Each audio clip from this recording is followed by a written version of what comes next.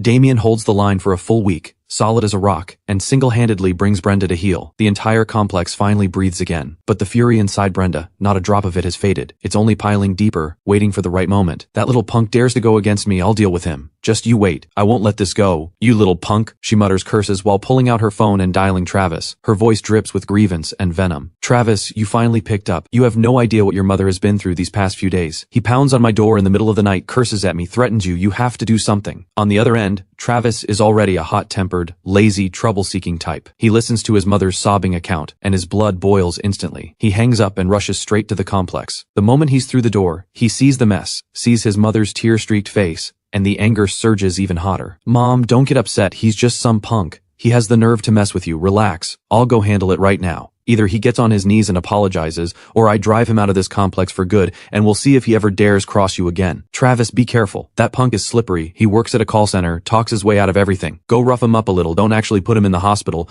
Just make him back down. Stop interfering with us. If you can push him into moving out, even better. Mom, relax. You think I can't handle something this simple? He's a call center worker. One look at me and he'll be shaking, too scared to fight back. With that, Travis storms out the door with Brenda right behind him, heading straight for Damien's building. That evening, Damien happens to be heading downstairs with Zoe. She just stopped by to grab dinner. They step out of the building and are blocked at the entrance. The moment Brenda spots Damien, she screams at the man beside her. Travis, that's him! Right there, the one who's been pounding on my door every night, tormenting me. Get him, teach him a lesson! Damien's face stays completely calm. He reaches up and quietly adjusts the body camera on his chest, a composed smile on his lips, meeting the threat head on. Without thinking, he steps slightly in front of Zoe, shielding her. So you're the one messing with my mom every day. Got some nerve. What are you talking about? When have I ever bothered your mother? Save it, I don't fall for that. You're not that young. Shouldn't a man your age have a family, some kids acting this recklessly? Aren't you worried about the people who care about you? What business is it of yours whether I have a family or not? Now your friend here, she's something. What's she doing with a call center worker like you? She should give me a shot instead. I'll treat her right. Show some respect. Who's playing innocent? Hanging around a night shift call center worker, grinding away for scraps. Come with me instead. Good food, easy life, and I'll make sure my mom never bothers you again. That's a real deal. I don't have time for this. Your mother started the noise harassment, dumped filth at my door and tried to frame me. I was simply defending myself. And if you keep harassing Zoe, don't say I didn't warn you. Oh, so she's your cousin? Relax. This punk lives alone, no connections, no backup. Even she's just passing through. Do whatever you want with them. Brenda, watch your mouth. Let me be clear. In this complex, what my mom says goes. You back down and stop interfering with her, I'll leave you and Zoe alone. I might even look out for you. But if you don't know what's good for you, I have plenty of ways to make sure you never sleep soundly again. Oh really? I'd love to see that. What exactly are you going to do to keep me up? I've been working nights for years. The one thing I don't fear is grinding it out. You want to cause trouble? I've got all the time in the world to go toe-to-toe with you. The real question is, can you handle it? Think you're something, punk? You dare talk back to me? My mom walks her dogs in the morning. You pull another stunt at 2 a.m., and you'll regret it. Damien reaches up and taps the body camera glowing on his chest, gives a calm nod, then turns and posts the footage straight to the residents' group chat. The chat explodes instantly. Damien stares at his phone screen, his feelings a tangled mess. He had told himself Brenda was just a bitter, bored old woman, maybe too lonely, acting out just to feel seen. He had even felt a flicker of pity for her. But that pity burned away completely the night before. Because last night, Damien went downstairs to take out the trash, and at the corner of the hall hallway caught Brenda and Travis talking in hushed tones. He froze instinctively, pressing himself against the wall. I'm going to keep this up every single morning, hound every person in this building until they all move out. Once the units are empty, the hallways, the green space, the parking spots, all ours. We can grow vegetables, keep as many dogs as we want. The whole complex becomes our territory. Mom, that's genius. Once it's done, nobody will dare challenge you for this place. But Damien's been causing a lot of trouble lately. Want me to go warn him again? What's the rush? I'll drive him out myself morning and night, not just him.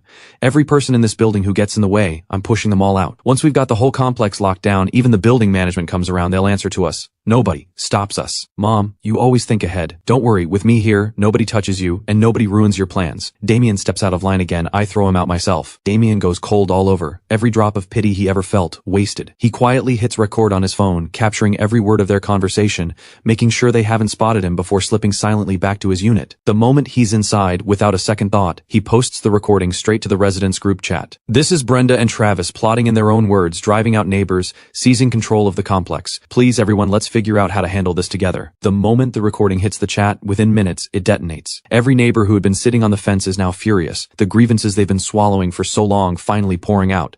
Brenda walks those big dogs downstairs and lets them go wild. My kids burst into tears every time.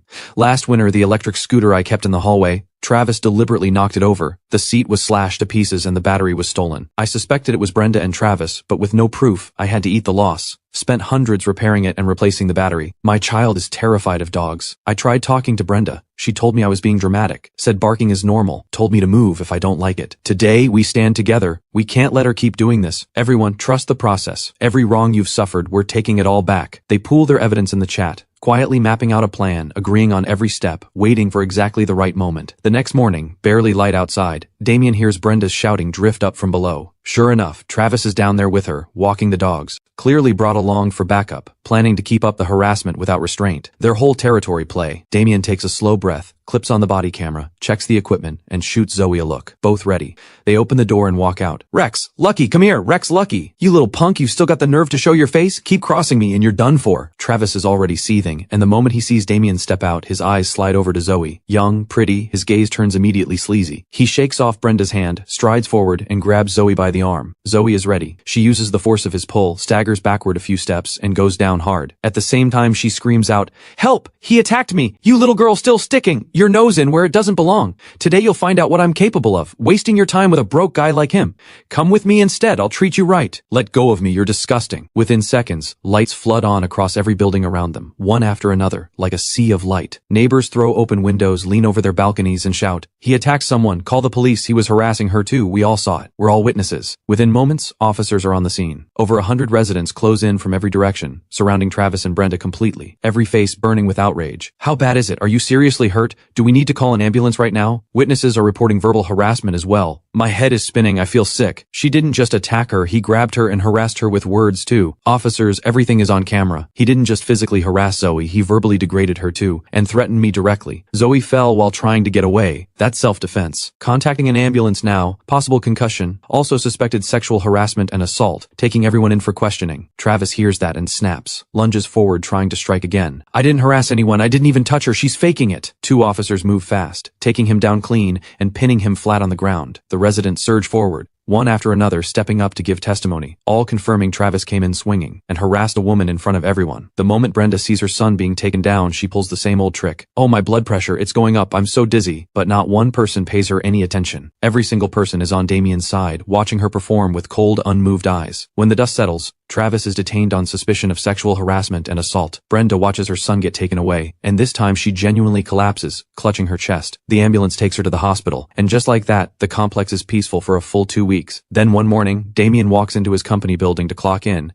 and Brenda has followed him all the way there, like a woman unhinged. She drops to her knees right in the center of the lobby, hair wild and tangled, clutching a massive banner covered in crooked red letters, and screams until her voice breaks, drawing every employee and client in the building. "Corrupt employee bullies the weak, pounds on an old woman's door in the middle of the night, dumps filth at her door out of spite, uses his position to threaten innocent people. Heaven won't forgive this. Don't trust this company, their employees are monsters." It's peak morning hours. The lobby is packed. Passers-by, clients, staff, all pulled in instantly, crowding in layer after layer. Phones go up everywhere, the sound of recording fills the air. "Everyone judge for yourselves. This is the employee right here. He pounds on my door every single night at 2 a.m., throws garbage outside my door, drove me to a heart attack and hospitalized me. There is no justice left." Brenda hoists her hospital records high above her head. waving them with everything she has, sobbing like her heart is shattering, her face a portrait of anguish, performing the role of the most wronged woman alive. Does a vicious person like this deserve to work here? Can you still trust this company? Does an ordinary person have nowhere left to turn? Are we just supposed to let people like this run wild? The crowd swells. Murmurs build into a roar, phones recording from every angle. Security and admin staff rush over. Ma'am, please get up, the floor is cold, whatever this is, let's talk standing. I'm not getting up, not until this is resolved. Ah, they're hitting me. A company employee is hitting me. Everyone come look. The scene spirals out of control. Clients back away. Some employees look visibly rattled. Brenda's performance is putting the company's reputation on the line. Damien doesn't flinch. He steps forward and looks down at her calmly. Finished performing? Curtains down, Brenda. You have the nerve. Bullying an old woman, you bully, you let them abuse me, you'll pay for this. Damien raises his phone, opens the pre-prepared audio and video files, and casts them directly onto the lobby's display screen. Every word, clear as a bell, loud enough for every person in the room. The reason I showed up at your door at 2 a.m. is because for a full week you were out at 5 a.m., walking dogs, making noise and dumping filth at my door. Complex surveillance footage, prior police response records, and resident testimony, all right here. Second, your son Travis publicly harassed Zoe and made violent threats against me. Here is the police report in full audio and video of the incident, along with the verifiable fact of his detention. Third, your cardiac episode was caused by your own chronic emotional instability, nothing to do with me. I have never had any physical contact with you. Every piece of evidence speaks for itself. The footage rolls, the confrontations, a grown man kicking, a wall of residents testifying, and the crowd flips in an instant. By the way, I've already called the police, and every video of today's slander, blockade, and shoving has been uploaded and filed. Sirens in the distance, growing closer and clearer. The rage on Brenda's face freezes, panic creeping into her eyes. You love making a scene, don't you? Today, make it count. Detention, fines, community notice, public record, none of it is going away. Brenda goes white as a sheet, trembling. She wants to drop to the floor again, but every eye in the room is locked on her. This is a misunderstanding. I didn't mean it. A misunderstanding? When you dumped waste at my door, did that feel like a misunderstanding? When you stormed into my company and wasted everyone's morning, did that feel like a misunderstanding? Officers push through the crowd, badges out, and take Brenda into custody on the spot. She struggles with everything she has, but every trace of her old arrogance is gone. Brenda, you are suspected of disrupting public order and making defamatory false statements. Come with us. The crowd erupts in thunderous applause. Phone cameras swing toward Damien, nothing but admiration and cheering. 5 months later, Brenda and Travis are released, one from detention, one from custody. The moment they're back in the complex, Brenda drops all the bravado, a hollow smile plastered on her face. She sidles up to Miss Janet, who is out for a walk downstairs. Janet, I know I was wrong. I don't know what came over me, all that acting out, spreading lies, causing everyone grief. I'm sorry. From now on, no more noise, no more arguments. Can't we just be good neighbors? Brenda, save it. We're not fools. Everyone in this complex knows exactly who you are. If you genuinely knew better, you never would have dumped waste at Damien's door, stormed his workplace to cause a scene, or sent your son out to hurt people. We don't accept your apology, and we don't want anything to do with you. Damien went through all of that for the peace of this entire complex. He endured so much. Your son nearly put someone in the hospital and harassed Zoe. You went to his workplace to spread lies and cause a public scene. And now you want to play the victim and fish for sympathy? Not a chance. Get out of here. Stop embarrassing yourself. Neighbors close in from every direction, voices overlapping as they lay into Brenda. The smile on her face locks up, stiff and grotesque, and she slinks back to her unit, head down the whole way. Travis comes home from custody in even worse shape, humiliated and seething. He had expected the neighbors to fear him, to give way. Instead, every look he gets is full of disgust and wariness. He walks through the door and starts smashing things, turning on Brenda with a stream of curses, rage spilling over. This is all on you, old woman, insisting on making a scene at his workplace, insisting on going head-to-head with Damien. Look where it got us. I'm locked up for months. Reputation destroyed. Not a single person left who'll talk to me. The whole complex looks down on us. This is no way to live. I didn't see it coming either. Damien plays for keeps, kept every piece of evidence, lined up all those witnesses. The police showed us no mercy at all. Travis, don't be angry. We'll figure something out. We can't just let this go. He ruined our reputation. We can't let him walk away clean. Figure something out? What is there left to figure out? The whole complex is on his side. He's got the body camera, the surveillance footage. We can't win against him. I never should have listened to you and fought him head on. We can't just let this go. He's so fond of collecting evidence, calling the police. Then let's go big. Make sure he never interferes with us again. Mom, say the word. I'll go find someone right now. Break both his legs. Let him feel what it means to cross us. Are you stupid? Go after him directly and you leave evidence. He always has that body camera on him, plus the complex surveillance. Police will have us again in a heartbeat. We need someone to take the fall, do the dirty work so nothing traces back to us. I've heard there are a few unemployed drifters hanging around the complex entrance, lazy, always fighting. Give them a little money, and they'll do anything. Right, Mom? You're sharp. We get a couple of those drifters, have them corner Damien, scare him good, smash his stuff, beat him badly enough that he won't dare step outside, make sure he never crosses us again. Even if the police catch them, nothing leads back to us. The drifters take the blame. We're clean. Brenda pulls a crumpled wad of bills from a drawer, then a bottle of cheap liquor, and slams them down on the table. $600 plus this bottle, more than enough to buy the 2 meanest drifters out there. Go now. While it's dark, find them, lay it out clearly. Tell them to wait at the entrance to Damien's building tonight. As long as they put the fear into him, wreck his stuff, we'll pay them more afterward. Got it. Listen, not a single trace. They can't know who we are. Don't say one word more than necessary. Relax, Mom. I've got this locked down. Damien will be running scared every time he sees us. Travis pockets the money and the bottle and hurries out the door, heading straight for the scrapyard and back alley near the complex entrance, the drifters' usual ground. Brenda stands at the window, eyes fixed on the street below, terrified someone will spot Travis, already savoring the imagined victory of their revenge. What neither of them knows, Damien and the neighbors are already 10 steps ahead. Ever since Brenda and Travis were released, Damien knew they wouldn't let it rest. He had already joined forces with several residents from the complex, forming a dedicated neighborhood watch group, installing high-definition night vision cameras at their own doors and the building entrances, with neighbors taking turns on watch,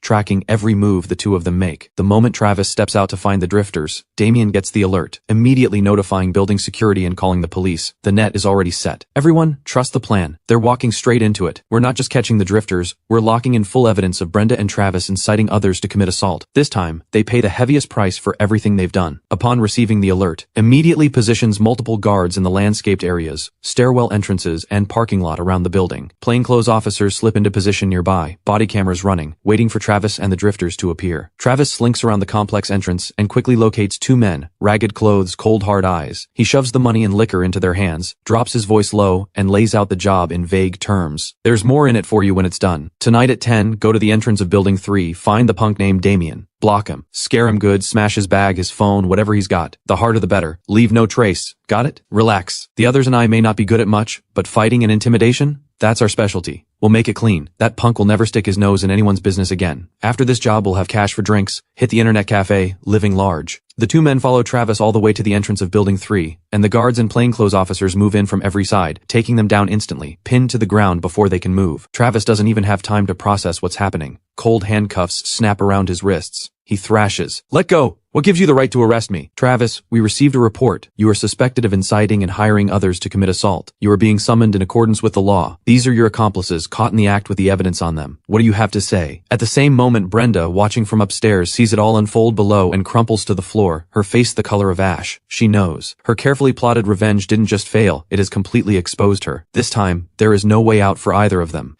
After the officers bring Travis and the 2 drifters to the station, a full interrogation begins immediately. At the same time, Damien and the neighbors submit every piece of evidence they had collected in advance. This is the full recording of Brenda and Travis plotting to hire the drifters, captured by the building's high-definition cameras. This is the complete exchange between Travis and the drifters, confirmed by body camera and surveillance footage. And here are the statements and filed reports from over 100 residents of the complex. The court holds a public trial on charges against Brenda and Travis: assault, disorderly conduct, willful destruction of property, and unlawful occupation of common areas. From the early noise harassment and territorial scheming, to spreading lies and physically harming others, to this final move of hiring drifters to carry out revenge. Every incident, every charge, backed by airtight evidence. Every neighbor from the complex shows up to observe. Looking at the 2 defendants in the dock, broken, disheveled, nowhere left to hide, everyone feels a deep, bone-deep satisfaction. Defendant Brenda repeatedly engaged in disorderly conduct and defamatory slander, incited others to commit assault, conduct of a severe and malicious nature, extreme willful wrongdoing, multiple concurrent charges, sentenced to 4 years and 6 months in prison, with a fine of $5,000. Defendant Travis repeatedly committed assault, disorderly conduct, and theft, and incited others to commit assault, conduct of a severe and dangerous nature, posing an extreme threat to public safety, sentenced to 6 years in prison, with a fine of $8,000. Damien, thank you. You are the reason we are finally free from those 2. Our complex is finally at peace. We never have to live in fear again.